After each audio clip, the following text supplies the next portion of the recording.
Hey there, I am Christy Ruffino, former broke single mom turned CEO of 2 six-figure businesses and best-selling author with 15 books. But it wasn't always like this. Not long ago, I was a hot mess. Yes, I did a lot of things right, but mostly I was throwing spaghetti on the wall to see what would stick.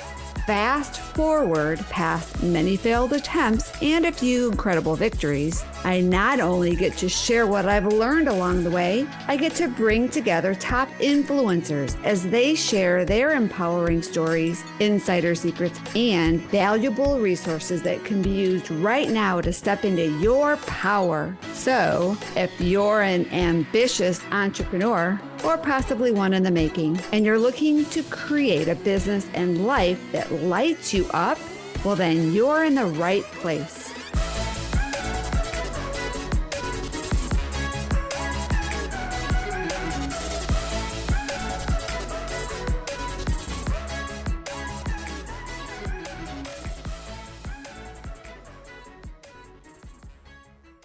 Well, hello, everybody, and welcome to today's episode of the Mastery Unleashed podcast.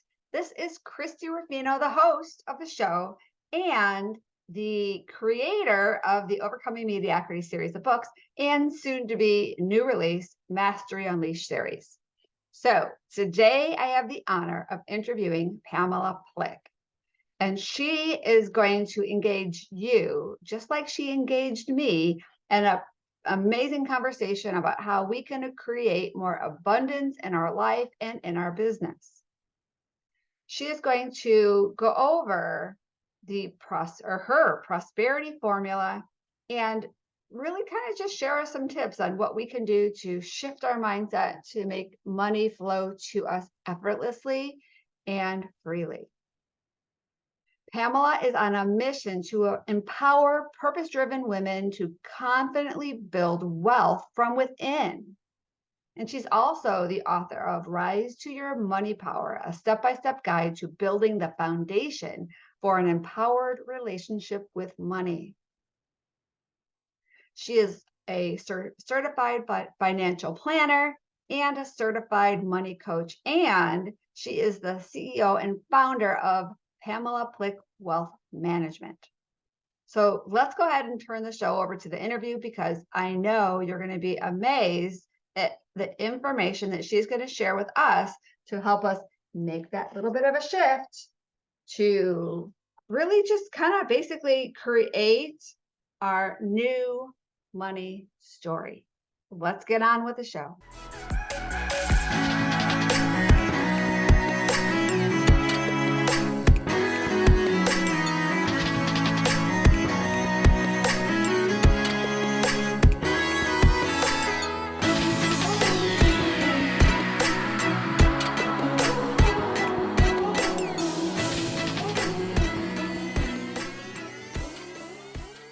All right. Well, hello, everybody, and welcome to today's show. I'm excited for you to get to know Pamela. Welcome, Pamela. Hello. Thank you. Thank you for having me, Christy. Excited. Well, you're welcome. I'm excited to have you on the show today. We have a great subject today, and we're going to talk about the 5 essential steps to be able to create more abundance in your business and life. But before we do that, I want to dive into the content after our break, because right now I want to learn a little bit more about you and your story and how you became an expert in this area. Absolutely. And my story actually began some years ago, and it started with my divorce. Everything was planned except the divorce. And it happened actually by the time my son was 2. And although I had a great entry-level career starting in banking and finance, but I really didn't know how to manage finances. I mean, I knew how to save, but I didn't know what was involved in building wealth and creating the financial stability and freedom that I wanted to create for my son and I. And also, I felt very, very angry because of the situation. I never planned to be solely responsible for, my family's finances. But and so what I did was I worked really hard, and then I worked even harder, hopefully to get promoted, which I did. And then I started looking at how my relationship with money and my values were in alignment with my actions. So I stepped into more education, got my degree, became a certified financial planner practitioner, and then later became a certified money coach. And all of this was mainly for my education, but what I found throughout my career in working with women, that a lot of women were not engaged around their money for whatever reason. And then also, I saw that women are typically underserved by financial advisors. And so I made it my mission to empower women to confidently build wealth from the inside out. Mm. And that's really what I'm passionate about. And, I truly believe there's a quote that I love from the Dalai Lama. He said, "The Western woman will save the world." And it may not just be the Western woman, but one of the biggest obstacles to women bringing their unique gifts into the world in a bigger, bolder way that I've seen is their relationship with money. And so that's what I'm here to do. And then so I am so excited and happy that I've been running and scaling a thriving business, working with the type of clients that I love, being able to um, provide provide for the causes or contribute to the causes that I'm passionate about while having the time freedom to spend with my friends and family and my son in particular, because there's a lot of time, work because of work that I wasn't able to be there. But he's an awesome man, have a beautiful daughter-in-law. And so I'm just so grateful that the journey has led me here. Yeah, yeah. Wow, what a great story. And I love that you said that you help women build wealth from the inside out, because it all starts here. And I'm pointing to my head right now, right? Like our mind and the stories that we've been either told and have come to believe around money is what will set us free from money or hold us back from money, right?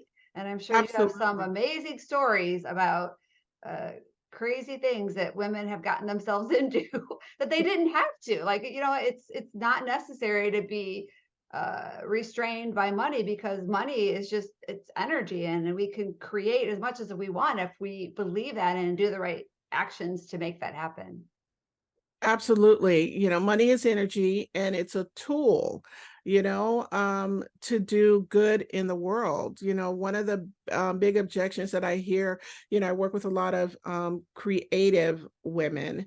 And their feeling is that I don't want to worry about money. I don't care how much money I make. I just want to help people.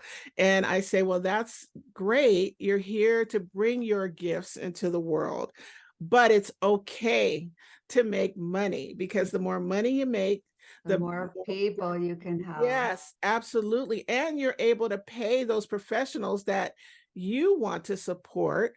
And you don't have to keep it all.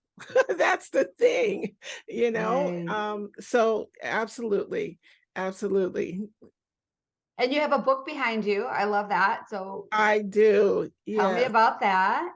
Sure. The book is Rise to Your Money Power, a step-by-step guide to creating or building an empowered relationship with money. And I'm really excited that it was an Amazon bestseller. I never thought of myself as an author previously, but I knew I had a message that I wanted to get out. So after four books that I contributed to, I finally wrote my own book, and I'm really happy that I did that and got that message out. Oh, good for you. That is always my goal. So I've been working with women for over 10 years, helping them share their stories in co-authored books. And I love that. Like, it's a great way to help people take that first step and get a lot of visibility. But my ultimate goal is that they keep going and they write their signature book, because that is the platform on how you can build your business in a way that is going to make a huge impact in the world. Sure, absolutely, absolutely. Yeah. Well, what a great story. You took a challenging time and you turned your mess into a mission. And you're helping women really achieve their own financial, basically write their own success story around money. Yes, yes, because the thing is that money, our beliefs about money are imprinted upon us as children. We Mm. don't realize it. If you think about, how was money talked about in your household growing up? Was it even talked about? And what were some of the beliefs around that just really imprinted upon you, and how are they showing up in your life today, related to the financial decisions, not just financial, but even your professional decisions that you make as well. Because I truly believe that our relationship with money directly impacts how successful we are, not only in our personal lives, but in our professional lives as well, because money touches all aspects of our life. And so it's so important to be able to step back and identify, what are my beliefs, first of all, and whether or not they're serving me. Yes. Yeah. And then you mentioned too, how was money spoken in your family? But what if money was not ever spoken, but you saw it? Like, I was raised with a single mom that her life was about struggle. And so we didn't talk about money, but that was a story that was unfolding before my eyes. And so that was what I embraced as normal. And it took a lot of work for me to, change that. It's always a journey, but that was kind of how my life was when I became a single mom, and it was just struggle, struggle, struggle. And that is not something that I wanted to continue for my future generations. Absolutely. And, in my household, it's interesting. One of the things that I remember that, I had a two-parent household. My mom was a stay-at-home mom. My dad was a career military man. And one of the things that he always said is that money doesn't grow on trees. Yeah, And who has not heard that once in their life, right? right, like, always, that was always what he said, but I don't recall ever hearing about money other than that, in terms of conversations between my parents. But one of my earliest memories and most potent memories for me is my grandmother. My grandmother, I think I was probably 10, she opened a savings account for me. And, I was so excited. And back then, if you recall, they Yeah, had the the pass books. Yeah.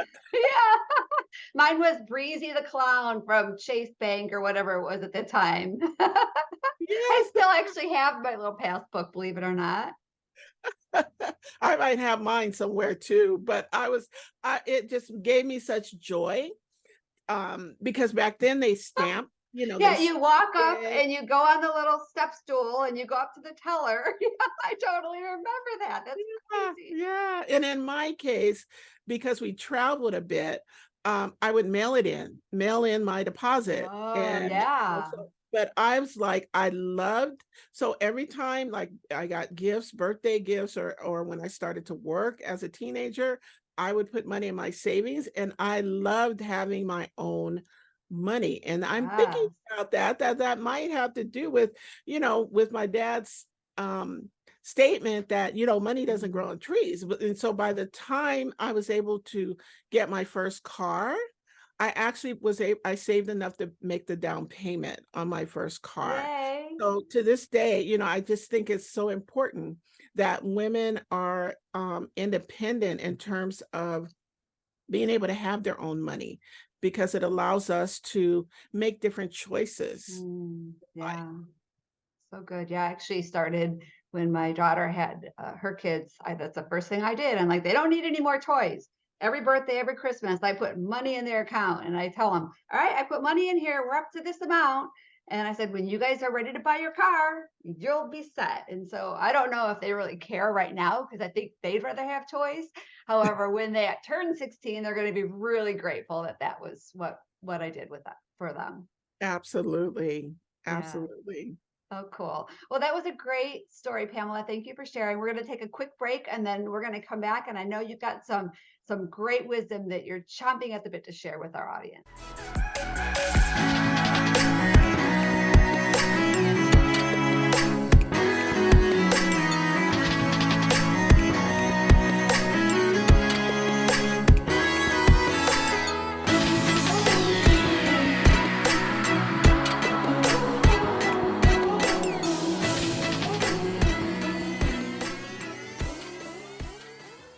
Welcome back, everybody. This is Christy Rufino and Pamela Plick, and we're talking about creating wealth abundance in our business and life.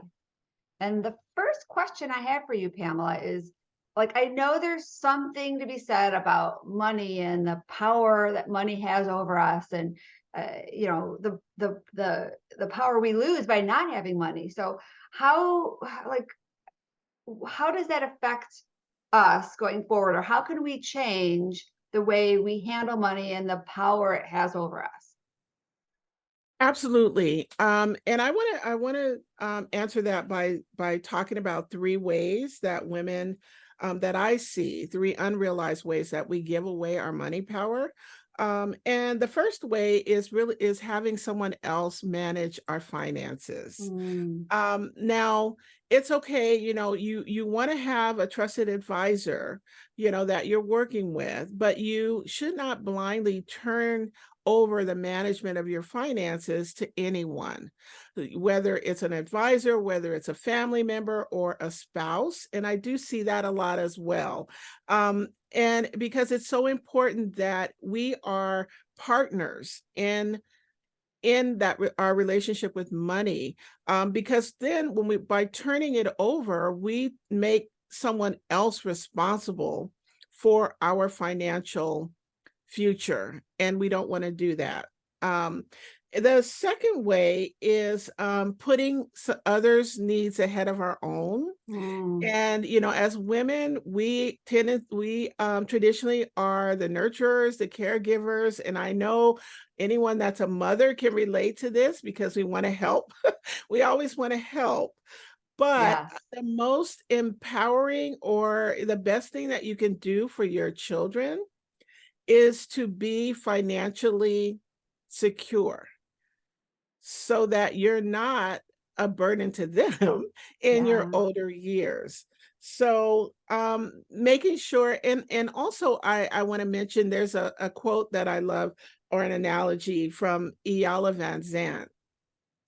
And she talks about the cup, right? In terms of our spiritual cup, it's still even our financial cup, right? What's inside the cup is for us. What overflows is for others. Ooh, I like Taking that. Yeah, and taking care of yourself first is not selfish, it's self-full. So keeping that cup full.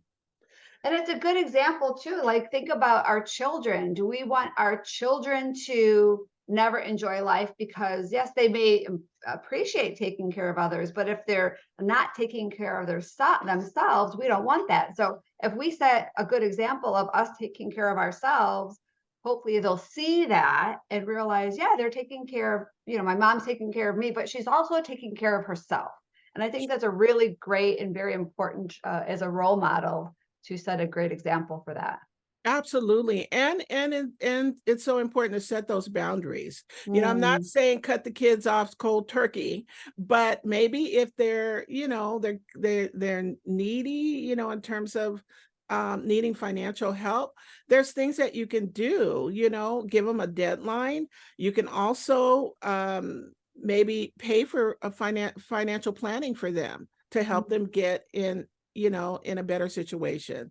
So yeah. making sure that, because it doesn't serve the kids either, because at some point, we're not going to be here.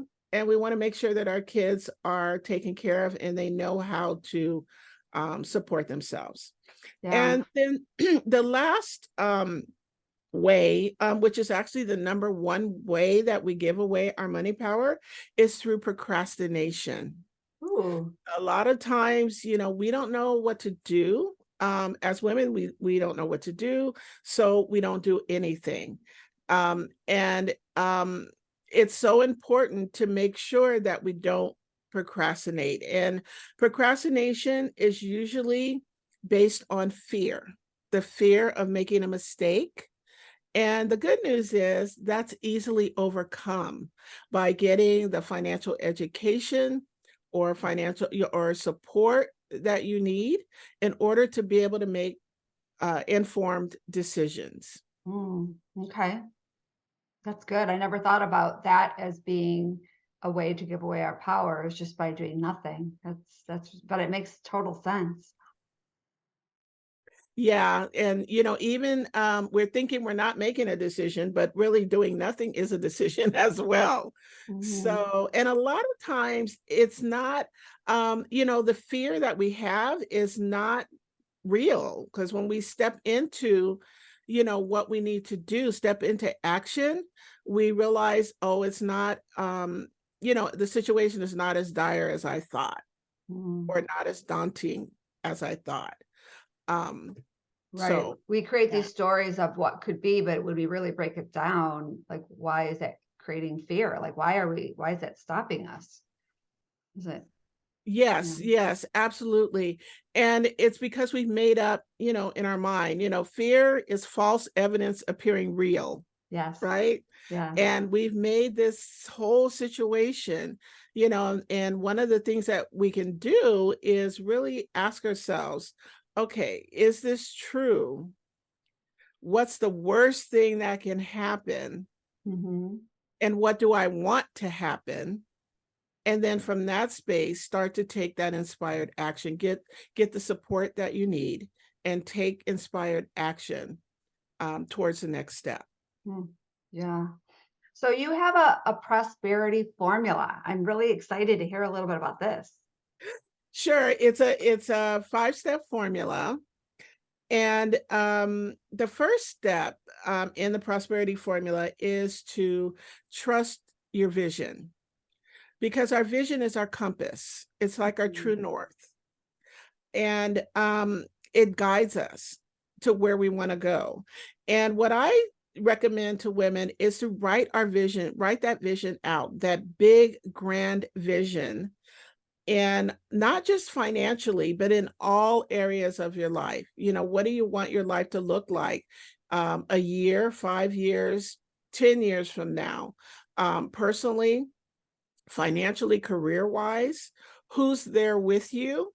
Mm. Spirituality, the things that are really important to you, your values, because that's what's going to guide you, each day. And especially for the listeners who are entrepreneurs, Yeah. sometimes we think, well, you know what, it can be a little daunting some days to be a business owner. And so by having that big vision written out and having it somewhere where you can see it on a daily basis, read it on a daily basis, it keeps you focused and centered on Mm. where you want to go. Gotcha. Okay, perfect. What's next?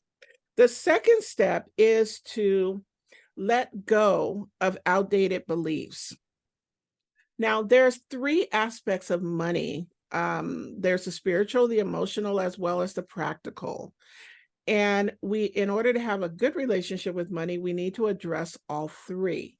And so, if we know that we need to create a savings plan, or maybe we need to pay down some debt, or um, create a retirement plan, we know we need to do that, but we're not doing it, then there's something in the other two pillars that need to be addressed. And this goes back to the beliefs that were imprinted upon us as children. So thinking about, what do I believe about money today? And a couple of common beliefs that I hear are, I'm not good with money. I'm not sure if I can make money doing what I love. I don't want to raise my rates because I may lose clients. So thinking about, if those beliefs are no longer serving you, then you need to kick them to the curb. Let Yeah. go of those outdated beliefs. Step number 3 is to hold a prosperity mindset. Ask yourself, do you have a feeling of prosperity or a feeling of lack? And one of the best ways to maintain a prosperity mindset is through gratitude, practicing gratitude. So wherever you are on your financial journey, there's always something to be grateful for. So making sure daily, like one great action is to have a prosperity journal or gratitude journal, and write down things, 5 things a day that you're grateful for. And the fourth step is to get over the CEO mindset. And by CEO, I mean Chief Everything Officer. I love that.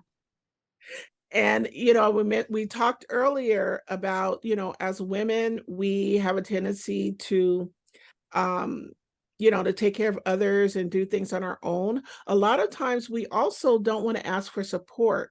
We see that as a sign of weakness, and it's really not. It's okay to get the support that you need, whether that's through supportive communities, a trusted advisor, a friend, but making sure that you do ask for support so that you can move forward on your financial journey. And then lastly, it's also take inspired action. So if you have your big grand vision, your vision should align with your values, what's important to you, and then that will guide you to creating the plan, right? The goals that you want to create to get you to Yep. where you want to be long term. And then you want to take inspired action, because goals without a plan um, are just wishes. Yes. So, whatever that next inspired step is for you, Mm. that's what you want to do. And it's so important because a lot of times some of the women that I work with, they get overwhelmed. And you want to because you're thinking about the end result. So just focus on, what is my next inspired step? Now create your steps, write them all out, but only focus on what the next inspired step is, whatever that is for you. Gotcha.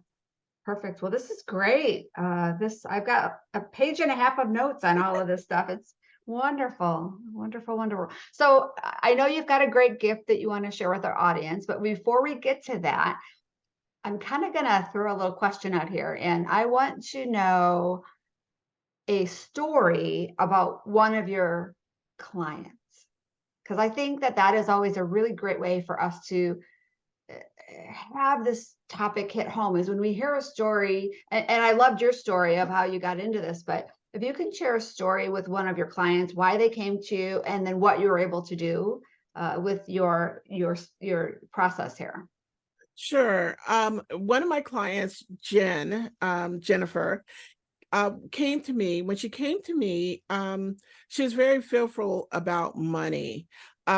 She had a great corporate career, but what she wanted to do is put a plan in place to leave that corporate career and transition to the next phase of her life, which for her, the goal is to retire from corporate, start a business because she's passionate about health and wellness. So start her health and wellness business, and to move to another country. Now, although she has a great career, um, she was in and out of debt, great income, but she would pay things off and end up accruing more debt. So she Mm, felt very fearful of her decisions, didn't have the confidence to make good financial decisions. And so through working with her in my program, my Unlock Your Money Power DNA program, we were able to shift the limiting beliefs and also understanding where the beliefs came from. And in her story, she grew up with two parents. Her dad managed the money in the household, and her parents never talked about money, and so she didn't have that background, but she always had a sense of they had enough, but things were tight. And so what we did, we looked at her beliefs. We looked at how can she shift those beliefs, and also created a plan to help her get to where she wants to be, get to that goal of starting her new business. And I'm so excited because I recently got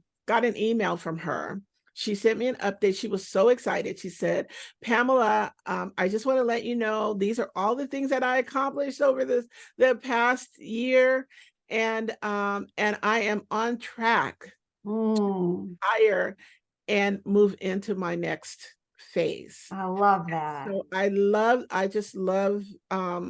hearing that from her. Yeah. All right. That I love that. That is great. When you hear those stories, it just reinforces that you are on the right path.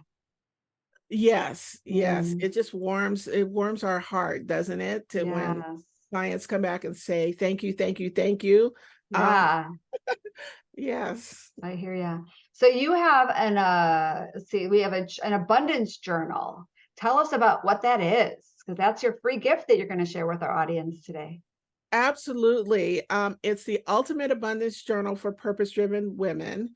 And it's a 30-day journal to help purpose-driven women attract and make more abundance available for your personal life as well as your career. And what I love about this journal is it not only does it have the journal prompts, but it also has some other tools and resources to help women really attract the prosperity and abundance that they want, in their life. And it's a great tool. You can just print a page off each day and write in your journal, or you can go through all 30 days and then kind of reflect. So however they like to use it, it's an awesome tool. Love that. Love that. Well, thank you so much, Pamela. I really appreciated our conversation. I know this is a topic that is so important for women to hear, because the women tend to be, like we talked about earlier, the nurturers, and we want to take care of everybody else, but we need to take care of ourselves. We need to take care of our future. We need to take care of and take control of the power that we should have with money, so we can keep helping other people. Absolutely. And now more than ever is the best time for women to step into their money power, because it's the gateway to confident forward movement and to change the world. Yes. Good. All right. Well, thank you so much. And thank you, listeners, for tuning in today and staying to the very end. And if you heard anything that you really appreciated from what Pamela shared, and if you learned anything and took notes on anything, we encourage you to share that information with somebody you know, because you will not only help them, but you will retain so much more of what you learned. And of course, if you like our show, please go to whatever platform you listen and show us some love. The more support we get from our fans, the better chance we have of attracting amazing guests like Pamela here. So thanks, everybody. And most importantly, thanks, Pamela. Thank you. Wonderful to be with you, Christy. All right. We will see you all on the next episode of the Mastery Unleashed podcast. Bye-bye for now. Thanks for listening to the Mastery Unleashed podcast, where we believe that everyone can have the business and life of their dreams by turning their mess into their greatest message and following their purpose to help the people who need their newfound wisdom and resources. To learn more, visit masteryunleashedpodcast.com. And don't forget to subscribe, rate, and review to this show.